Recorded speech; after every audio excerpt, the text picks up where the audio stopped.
नमस्कार, मी प्रियांका पाटील. आपण पाहत आहात राष्ट्रीय लोकराज्य न्यूज, निर्भीड बातम्यांचे व्यासपीठ. आज आपण दिवसभरामध्ये घडणाऱ्या घडामोडींवर नजर टाकूया. शेवगाव तालुक्यातील उद्योग क्षेत्रातील एक भव्य नाव महेश फॅब्रिकेशन गौरी गणपती उत्सवानिमित्त व नवरात्र उत्सवानिमित्त घेऊन येत आहेत खास आपल्यासाठी खूप छान साहित्य, ते सुद्धा अल्प दरामध्ये. स्टँड, पायऱ्या, मखर आपल्या ऑर्डर प्रमाणे तयार करून मिळेल. तसेच वेगवेगळ्या रंगांमध्ये आकर्षक पडदे शिवून मिळतील. तसेच त्यांची खोल फिटिंग अतिशय सोपी, कमी वेळात पूर्ण सेटअप उभा राहतो 5 मिनिटात. एकदा अवश्य भेट द्या. त्वरा करा महेश फॅब्रिकेशनला. आमचा पत्ता महेश फॅब्रिकेशन, लक्ष्मी लॉटरी शेजारी, भेंडा गट ऑफिस समोर, नेवासा रोड, शेवगाव. तसेच अहमदनगर मध्ये पण उपलब्ध. सुविधा मार्केट, सह्याद्री चौक, MIDC, अहमदनगर. संपर्कासाठी मोबाईल नंबर रांजणे बंधू 75 88 60 14 85 व 98 34 16 40 27. जिल्हा परिषद प्राथमिक शाळा जवळके, तालुका जामखेड, जिल्हा अहमदनगर येथील प्राथमिक शाळेची दुर्मिळ अवस्था, प्रशासनाचे दुर्लक्ष. जिल्हा परिषद प्राथमिक शाळा जवळके, तालुका जामखेड, जिल्हा अहमदनगर येथील प्राथमिक शाळेमध्ये दयनीय अवस्था. शिक्षक दैनंदिन पराकाष्ठा करत शिक्षण देत विद्यार्थ्यांना घडवण्याचं कार्य करतायत. या ठिकाणी 1ली ते 7वी पर्यंत वर्ग असून या शाळेची पटसंख्या ही 135 इतकी आहे व या विद्यार्थ्यांना बसण्यासाठी फक्त 2च वर्ग आहेत. परंतु त्या वर्गाची अवस्था ही धोकादायक असून पावसामध्ये वर्गामध्ये पाण्याच्या धारा येतात. त्यासाठी लोकवर्गणीतून प्लास्टिक व ताडपत्री सारखे मोठे बॅनर हे वरती टाकावं लागतं व हे बांधकाम धोकादायक असल्याचे दिसत असतानाही शासन दरबारी याची दखल घेण्यात येत नाही व यासाठी कुठल्याही निधी मंजूर करण्यात येत नाही. या शाळेमध्ये 6 शिक्षक असतानाही या शाळेमध्ये बसण्यासाठी विद्यार्थ्यांना वर्ग नसल्या कारणाने विद्यार्थी शाळेसमोरील मैदानामध्ये ऊन, वारा, पाऊस या परिस्थितीशी झगडत झाडाखाली व गावातील लोकवर्गणीतून तयार करण्यात आलेल्या पत्र्याच्या 2 शेडचा आश्रय घेतात. दुपारनंतर शेजारी असलेल्या बालवाडीच्या रूमचाही वापर करण्यात येत असून अशा हालाकीच्या परिस्थितीमध्ये शिक्षक व विद्यार्थी दैनंदिन कसरत करत असून याकडे स्थानिक प्रशासनाचं दुर्लक्ष असल्याचं चित्र पाहायला मिळतंय.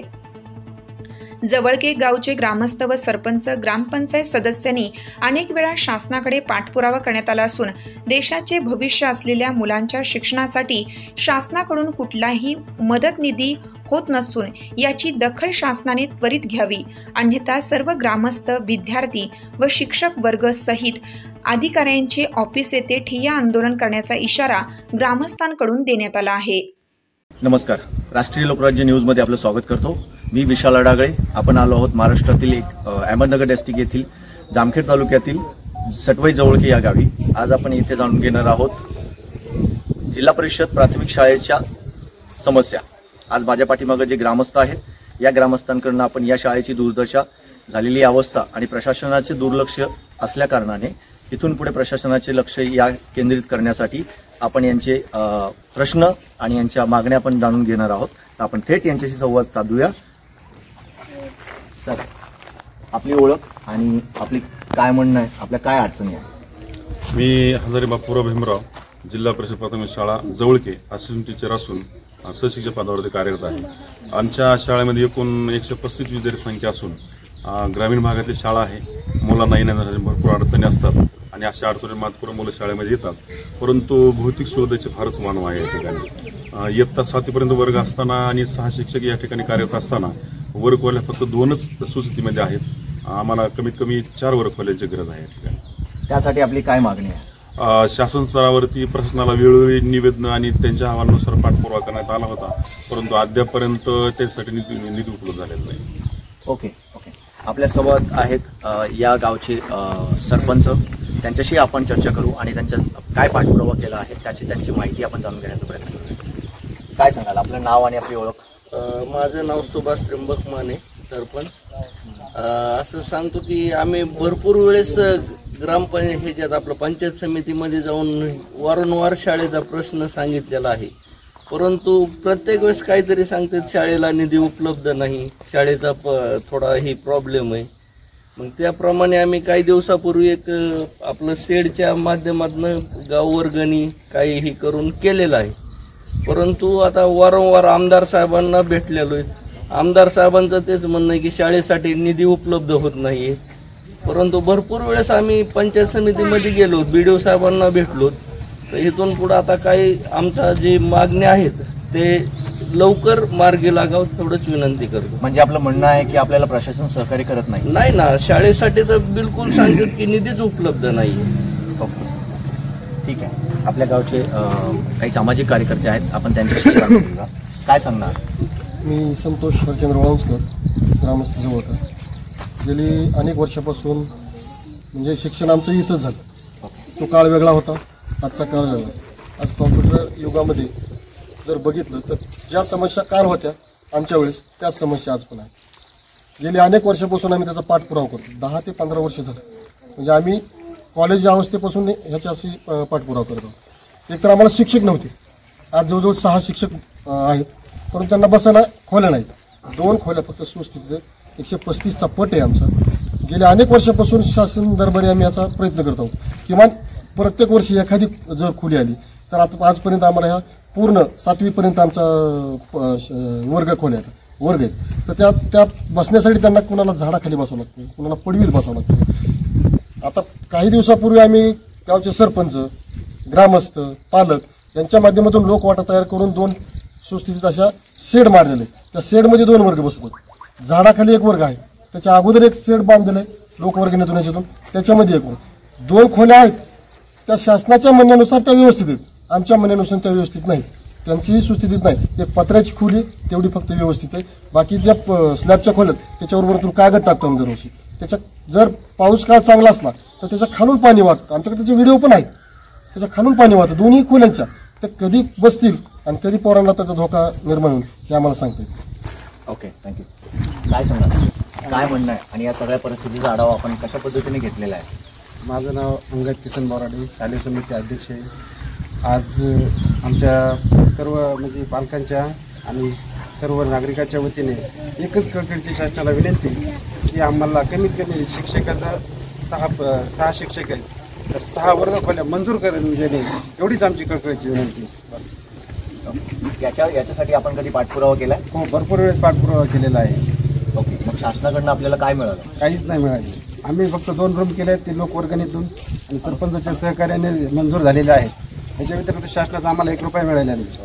ओके, काय सांगणार की आपल्या गावचे माजी सरपंच आहेत आणि यांचंही म्हणणं जमलं, आपण काय सांगाल याच्यासाठी? जामखेड तालुक्यातील एकदम दुर्गम म्हणजे भागातली शाळा आहे आणि सगळ्यात जास्त महत्त्वाचं म्हणजे जिल्हा परिषदला जास्तीत जास्त मुलं या शाळेत आहेत. तालुक्यात सगळ्यात जास्त पट इथं आहे. आता आम्ही गेली 10-12 वर्षापासून 7वीचा वर्ग 8वीपर्यंतचा वर्ग शिकवला आहे. तर आता अशी परिस्थिती झाली, शिक्षक आलेत पण शाळेची दुरावस्था आहे. शाळेची दुरावस्था म्हणजे स्लॅबच्या खोल्या आहेत ते पण लोड बेरिंगच्या आहेत आणि इथं असं आहे की पाणी निघत आहे जागेत. आणि इथं गेली 7-8 वर्षापासून ते नादुरुस्त आहे. शासनाचं म्हणणं आहे की ह्याला तुम्हाला याची मदत संपूर्ण पाडतात नाहीत. शाळेची अशी अवस्था आहे की वर्ग खोल्याचे पोट पडले. त्यानंतर आता काय झालं, लोकवर्गणीतनं सरपंचांनी यांनी काय पैसे टाकून काय 2 पत्रे शिवून मारलेत, पण तेवढ्यात भागत नाही ना. आणि जिल्हा परिषद असेल पण आमदार असतील किंवा पंचायत समिती इथं अशी परिस्थिती.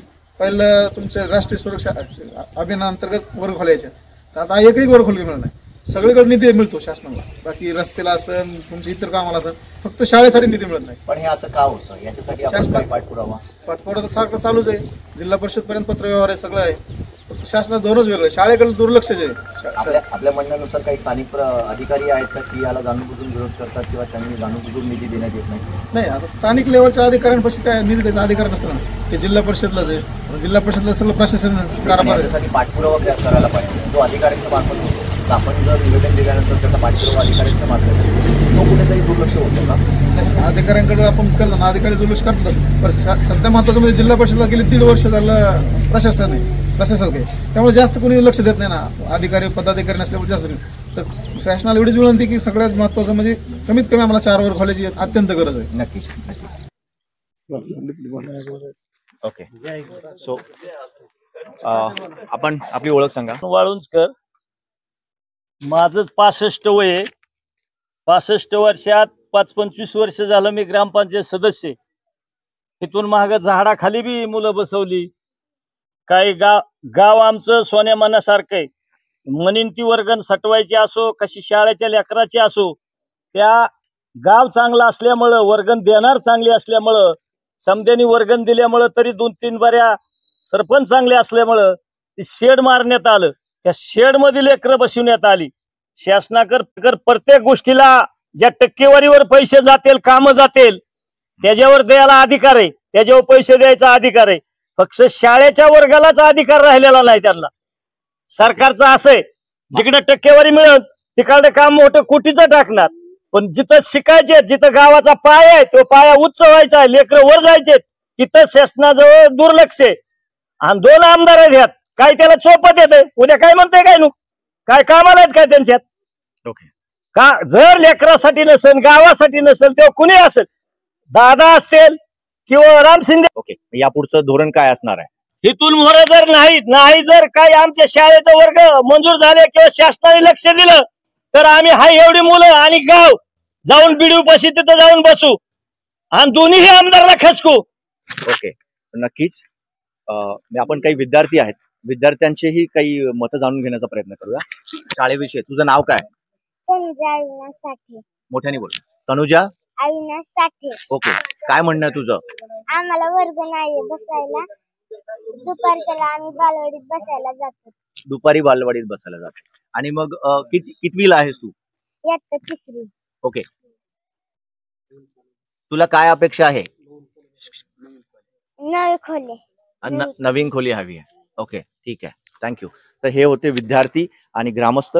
आपण यांचे प्रतिक्रिया जाणून घेतल्या. अतिशय आक्रमक हा प्रतिक्रिया ग्रामस्थांकडून आहेत. काही सामाजिक कार्यकर्ते, गावचे ग्रामपंचायत सदस्य, ग्रामसेवक, ग्रामपंचायत व ही दयनीय अवस्था पाहून प्रशासनाचे याकडे लक्ष आकर्षित करण्याचा हा एक प्रयत्न आहे. आणि याच्यात वेळीच जर प्रशासनाने दखल घेतली नाही तर हे आक्रमक होऊन प्रशासनाच्या दारामध्ये बसण्याचा हा एक प्रयत्न नक्कीच ग्रामस्थ आणि शिक्षक वर्ग विद्यार्थ्यांच्या मार्फत होणार आहे. प्रशासनाने याकडे लक्ष देऊन याची त्वरित दखल घ्यावी. राष्ट्रीय लोकराज्य न्यूज, विशाल आडागळे, पुणे शहर प्रतिनिधी विशाल आडागळे. ताज्या बातम्यांसाठी आणि अपडेट्ससाठी राष्ट्रीय लोकराज्य न्यूज चॅनलला सबस्क्राईब करा, तसेच लाईक आणि शेअरही करा.